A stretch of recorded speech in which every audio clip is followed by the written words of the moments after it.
When two planes are engaged in a dogfight, the advantage of having a better plane can definitely make a difference, but that's only true to a certain point. The final outcome of the duel is ultimately decided by the pilot's skills, bravery, and tenacity. This is what the pilots of the U.S. Navy and Marines are taught in the Navy Fighter Weapons School, the popular Top Gun course. It's a place where pilots get their PhD in air combat skills. If it hadn't been for the substandard combat performance of inexperienced U.S. pilots in Vietnam during the late 1960s, the Top Gun school might never have been formed. The Vietnam War Crisis. On March 2, 1965, the United States administration commenced Operation Rolling Thunder with a goal of applying pressure against the North Vietnamese government that was supplying weapons and equipment to the communist insurgents in South Vietnam. The operation lasted for 3.5 years and not only ended in failure but fully revealed the vulnerability of American fighters in the air. A mighty force during World War II and the Korean War, American fighter pilots were now performing below every expectation in North Vietnam. During World War II, the U.S. Navy aircraft had up to a 15-to-1 overall kill ratio against the Japanese in the Pacific.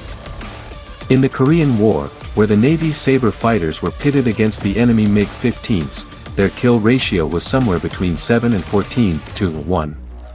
This fell dramatically during the campaign in Vietnam, where it was only 2.5-to-1 and even fell below 1-to-1 in the final stages of the operation.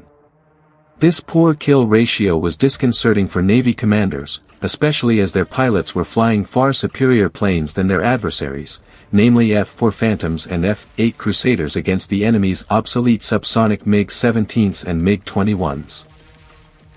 The numbers were so deplorable that the Chief of Naval Operations ordered a study to be conducted on air-to-air missile performance. The task was given to World War II veteran Captain Frank Ault, who composed a detailed overview, the so-called Ault Report. He approached the different aspects of the problem, including the quality of the missiles but also the expertise and competency of the air crew to actually use the missiles to their full potential. One of his main conclusions was that American pilots lacked experience and skills in air combat maneuvering, that is, the capability to manipulate their aircraft into a position most suitable to attack the enemy aircraft. In order to enhance their skills, especially in maneuvering, Captain Ault proposed the formation of the Advanced Fighter Weapons School. Birth of Top Gun. The Navy used to have a similar training unit called the Fleet Air Gunnery Unit, but that became obsolete with the introduction of modern missiles and disbanded in 1960. Fortunately, the Navy was already considering forming a new such training center at the Miramar Naval Air Station.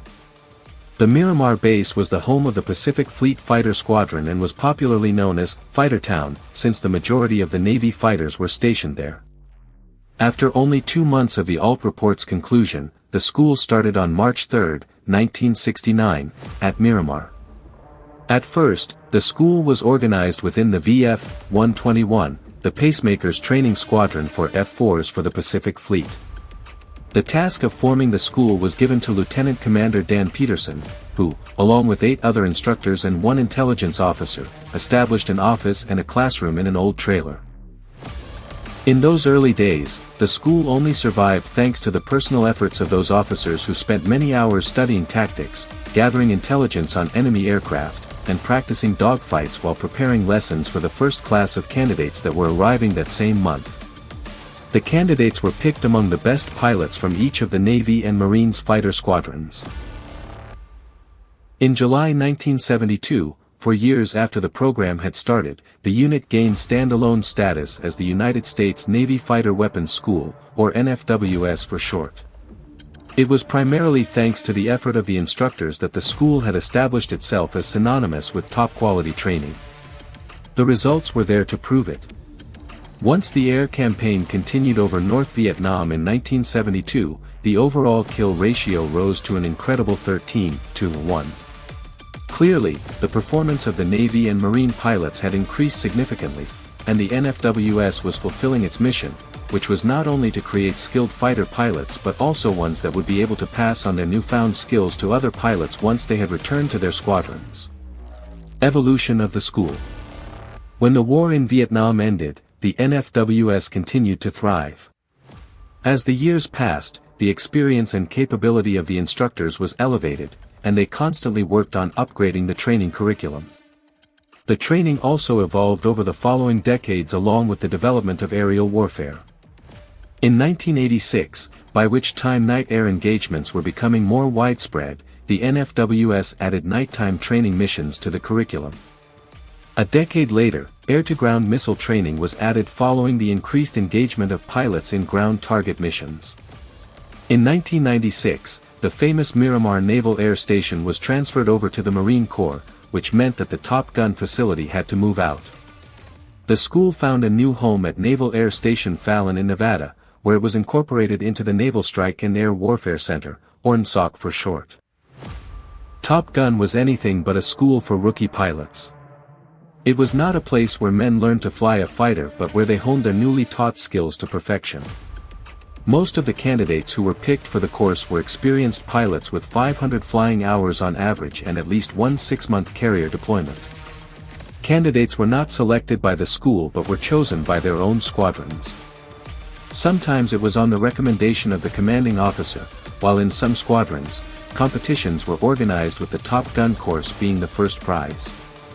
Flying skills were at the top of the list of the potential candidates' references, but their intellectual capabilities were also of great importance. Future Top Guns were supposed to not only learn advanced air combat maneuvering but also how to successfully pass the knowledge gained on to their fellow pilots back in their own squadrons. The course. The successful candidates arrived at Miramar in their own aircraft. The course initially lasted for 4 weeks but more recently has been extended to 9 weeks. During their stay, the candidates attend both theory classes and practical exercises. Throughout their many hours of lectures, the fighter pilots receive a whole spectrum of theoretical knowledge about their aircraft, contemporary tactical trends, maneuvering techniques, and others. They also become familiar with the intelligence data gathered on enemy aircraft. All classes were educated to precise details and were tested and marked by the notorious murder board, where they had to deliver a detailed lecture on a select subject that they were given in front of their classmates.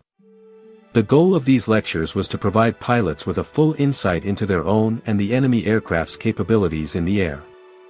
Only once they had mastered this knowledge could they be able to overcome any situation that could occur in battle and become successful combat dogfighters. The 1v1 training. The core of the practical course was the one-on-one, 1v1 training, a duel in the air between an instructor and the student. The training was based on the concept of dissimilar air combat training, which meant that the instructors were flying inferior aircraft that were supposed to imitate enemy fighter planes. Even though the students had the technical advantage, it was the huge experience that the instructors possessed that was prevailing in combat. It was common practice that an instructor flying an F-4 could easily defeat a student in an F-14. As noted by one of the Top Gun graduates, it was like a race between an Olympic medal winner versus a high school athlete. The students' chances of being successful in a dogfight with their instructors began to increase after a couple of weeks of intense training. Besides the number of maneuvers and tricks they learned, the students always had one thought from the 1v1 training in their mind: it was never to lose sight of their adversary. During more than half a century of its existence, the NFWS program has seen a variety of aircraft used. Back in the late 1960s, it all began with 2 aircraft, the A-4E Skyhawk and the T-38 Talon. These 2 were favored by the instructors as the training aircraft at the time. The A-4, as a light subsonic aircraft, was a perfect match for the Soviet subsonic MiG-17, while the T-38 was an ideal adversary for the MiG-21. It was against these 2 Soviet aircraft that the Navy and Marine pilots were fighting over North Vietnam. The 2 aircraft remained in Top Gun service for a long time, with the T-38 later being replaced with the F-5. Other aircraft were also introduced, such as the A-6 Intruder, the F-106, and the Israeli Kfir F-21. With the introduction of a 4th generation of fighter aircraft, this meant the end for the A-4s and the F-5s, even though many countries were still using the MiG-21s. New threats appeared on the scene, such as the MiG-29 and the Su-27 in the late 1980s. In order to match these Soviet aircraft, the NFWS decided to include the modified F-16s into their fleet. This aircraft is still in use on the Top Gun courses today. A legendary dogfight. Forming the Fighter Weapons School at Miramar brought a much-needed change to the tactics that were used in aerial warfare during the Vietnam War. After flight operations were restored in 1972, the Navy pilots returned to their duties as a formidable force. The lessons learned at Miramar were priceless, and adding to their experience in combat against the North Vietnamese, from that period comes one of the most legendary dogfight stories in the history of naval aviation. The hero of the story was Lieutenant Randy "Duke" Cunningham, who was not a Top Gun graduate himself but had trained 1v1 with the Miramar instructors and later actually completed the course. On May 10, 1972, Duke was returning from a flak suppression mission in his F-4 Phantom when he spotted an incoming MiG-17. The bandit was the notorious Colonel Toon, a North Vietnamese fighter ace accredited with 13 American kills. The encounter quickly turned into a fierce duel, with both pilots taking aggressive action.